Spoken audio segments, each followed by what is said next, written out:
2026 సంవత్సరం జూలై నెల 2వ రాశి వృషభ రాశి. ఈ వృషభ రాశి ఎట్లా ఉందో చూద్దాం. ఈ వృషభ రాశి ఫలితాలు తెలుసుకుందాం. ఈ వృషభ రాశిలో శుక్రుడు, శని తప్పితే ఏ గ్రహాలు బాగాలేవు. ఈ రాశికి కూడా కాల సర్పయోగం, కుజ దోషం ఇవన్నీ కూడా ఉన్నాయి. శని మాత్రం చాలా బాగున్నాడు. శని ఆల్రౌండర్. మీరు ఏది అనుకుంటే అది జరుగుతుంది.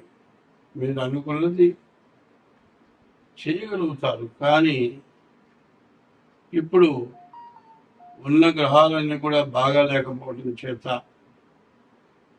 మీకు వచ్చిన డబ్బులన్నీ కూడా అనవసరంగా ఖర్చు అయిపోయి ఇంకా అప్పులు పడేటువంటి పరిస్థితి కనపడుతుంది. మీరు ఈ పరిస్థితికి కారణం ఏంటంటే వ్యవసాయదారులకు కానీ, చదువుకునే పిల్లలకు కానీ, వ్యాపారం చేసే వాళ్ళకి కానీ, ఉద్యోగం చేసే వాళ్ళకి కానీ, విదేశాల్లో ఉద్యోగం చేసే వాళ్ళకి కానీ చాలా ఇబ్బందులు, కష్టాలు, నష్టాలు ఎక్కువగా కనపడుతూ ఉన్నాయి. రాహుకేతువుల మధ్యలో గ్రహాలు పడ్డాయి. కుజుడు జన్మంలో పడ్డాడు. దీనివల్ల చేసే వృత్తి, ఆ ఉద్యోగం కానీ చేసే వృత్తి కానీ లేకుండా పోవటం, మీకు రావాల్సిన డబ్బులు రాకపోవటం, మీకు సంపాదన లేకపోవటం, ఇంట్లో ఖర్చులు పెరగటం, అనారోగ్యాలు రావటం, మరి రకరకాలైన బాధలు. ఏమీ ఉండదు. 10 లక్షలు మనం తీసుకున్నాం, అన్నీ ఇచ్చేసాము. 10,000 మనం ఇవ్వాలి. ఆ 10,000కు చొక్కా పట్టుకుంటాడు. అదే 10 లక్షలు చేపకాస్త ఇచ్చాడు కదా, ఈ 10,000 ఎందుకు ఆపాడు? ఈ 10,000కి వడ్డీ కట్టాలని ఎందుకు చూస్తాడు? ఇస్తాడులే, ఇంత ఇచ్చినవాడు 10,000 ఇవ్వకపోతే పోనీలే అనే మనస్తత్వం రాదు. నీ పరిస్థితిని బట్టి, నీకున్న దోషాన్ని బట్టి ఆ 10,000 చొక్కా పట్టుకొని ముందు నా డబ్బులు ఇచ్చి కదులు అంటాడు. నడి రోడ్డు మీద అందరూ తెలిసిన వాళ్ళ మధ్యలో మరి అవమానం. ఎట్లాంటి అవమానం అంటే నలుగురిలోకి రాలేక ప్రాణం తీసుకునే అంత బాధ వస్తుంది. అంత కొద్ది దానికి బాధ కలుగుతుంది. కొద్ది దానికే ప్రాణం తీసుకుందాం అనేటువంటి పరిస్థితి కూడా మనస్సులో వస్తుంది.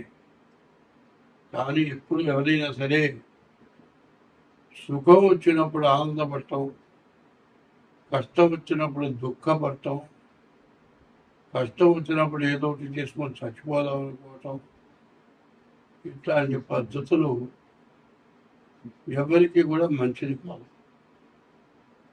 ఎందుకంటే ఆగామి, సంచిత, ప్రారంధాలు 3 ఉన్నాయి. ఈ 3 రకాలు కూడా ఎట్లా ఉంటాయంటే, మనం పూర్వజన్మలో చేసుకున్న పాపం కానీ, పూర్వజన్మలో చేసుకున్న పుణ్యం కానీ, ఈ జన్మలో చేసుకున్న పాపం కానీ, ఈ జన్మలో చేసుకున్న పుణ్యం కానీ, పుణ్యానికి మంచి ఫలితాలు పొందుతాం, పాపానికి చెడు ఫలితాలు పొందుతాం. మంచి వల్ల వచ్చిన మంచి ఫలితం కోసం ఆనందపడి, చెడు ఫలితం కోసం దుఃఖపడి ఆత్మహత్యలు తీసుకోవటం, ప్రాణాలు తీసుకోవటం, ఇట్లాంటి వాళ్ళు చాలామంది చేస్తూ ఉన్నారు. ఇట్లాంటివి ఇది చాలా తప్పు. ఎప్పుడైతే ధర్మశాస్త్రం ఎట్లా చెప్తుందంటే, అదే కిందకు చూసి నడవరా అంటారు. వెళ్ళేవాడు పైన చూస్తాడు, నా అంత వాళ్ళు పైన అటు ఇటు చూస్తూ ఉంటాడు. కింద నేల మీద ఏముందో చూడదు. అట్లాగే బాగున్నప్పుడు అహంకారపడి ఎవరిని లెక్క చేయకుండా ఉండటం, తర్వాత కష్టం వచ్చినప్పుడు ఎవరితో మాట్లాడలేకపోవటం, ఎవరి సహాయం తీసుకోలేకపోవటం, ఇట్లాంటి సమస్యలు వస్తూ ఉంటాయి. మంచి వాళ్ళ లక్షణం ఎట్లా ఉంటుందంటే పెద్దవాళ్ళని గౌరవించడం, మంచి వాళ్ళతో మాట్లాడటం, ఎప్పుడు దేవాలయాలకు వెళ్ళటం, మంచి మాటలు చెప్తుంటే వినటం, మంచి అనేది తెలుసుకోవటం, చెడుకి ఎంత దూరంగా ఉండాలో తెలుసుకోవటం, కష్టం వచ్చినప్పుడు ఓర్పు వహించడం, ఇవన్నీ కూడా మంచి లక్షణాలు, మంచి వాళ్ళు చెప్పే మాటలు. కాబట్టి ఈ రాశి వారికి కాలసర్పయోగం, కుజదోషం, మరి గురువు బాగాలేడు, కుజుడు బాగాలేడు, చాలా ఇబ్బందులు. శుక్రుడు బాగున్నాడు, శని బాగున్నాడు, వివాహం కావటానికి అవకాశం ఉంది. కానీ వివాహం చేసుకునేటప్పుడు మీ డేట్ ఆఫ్ బర్త్ ద్వారా జాతకం బాగుందా లేదా చూసుకొని పెళ్లి చేసుకోవడం చాలా అవసరం. ఇట్లా కాకుండా తొందరపడి పూర్తి వివరాలు తెలుసుకోక మీ ఇద్దరు కుదురుతుందా కుదరదా, మీరిద్దరు చేసుకుంటే జీవితం సక్రమంగా గడుస్తుందా లేదా అనేది తెలుసుకోవాలి. షష్టాష్టకాలు అంటారు, కాలసర్ప దోషం అంటారు, కుజ దోషం అంటారు. ఇట్లాంటి దోషాల నుంచి బయటపడాలి అంటే మరి మీ జాతకం చూసుకోవాలి, మరి అవతల జాతకం కూడా చూడాలి. రెండు జాతకాలు చూచి మీకు సరిపడుతుందనికనే వివాహం చేసుకోవాలి. అందంగా ఉన్నదే తొందరపట్టం కాదు కావాల్సింది. అందం లేకపోయినా స్త్రీ చిత్తం పురుషుడు భాగ్యం అన్నారు.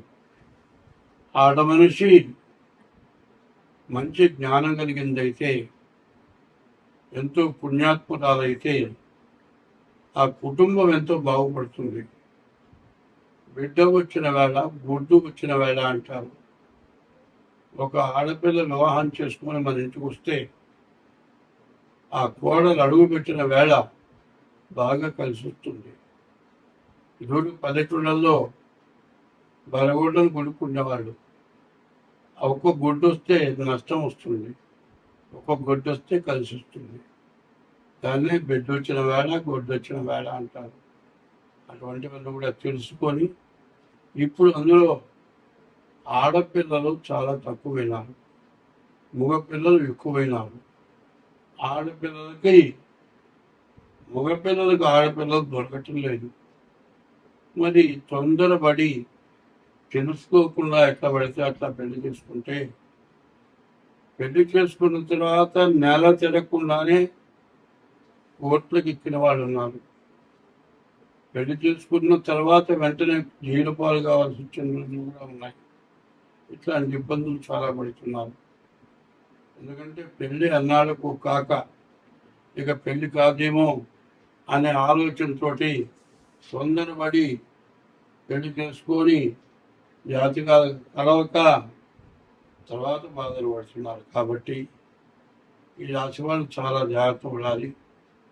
తర్వాత ఇంకోటి ఏంటంటే, వృషభ రాశికి ఏకాదశంలో శని ఉన్నాడు. 30 సంవత్సరాలకు ఒకసారి శని ఏకాదశానికి వస్తాడు.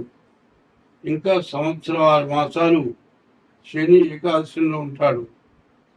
8 గ్రహాల కంటే కూడా ఒక్క గ్రహం ఎంతో మేలు చేస్తుంది. కాబట్టి మిగతా గ్రహాలు బాగున్న గ్రహాలకి ఏమిటి అనేది తెలుసుకొని జాతకం చూపించుకొని వాటిని మనం సరిగా చేసుకోగలిగితే ఏమీ లేదు, శరీరం అంతా బాగుంది, ఒక్క కుర్చీ మాత్రం పనిచేయట్లేదు.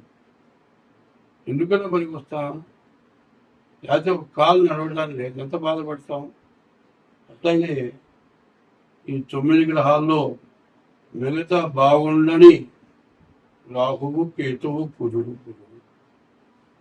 ఈ గ్రహాలకి దోషాలు ఏంటో తెలుసుకొని డేట్ ఆఫ్ బర్త్ అలా మీ జాతకం చూపించుకోండి. మీకు అన్ని విధాలా బాగుంటుంది. స్వస్తి.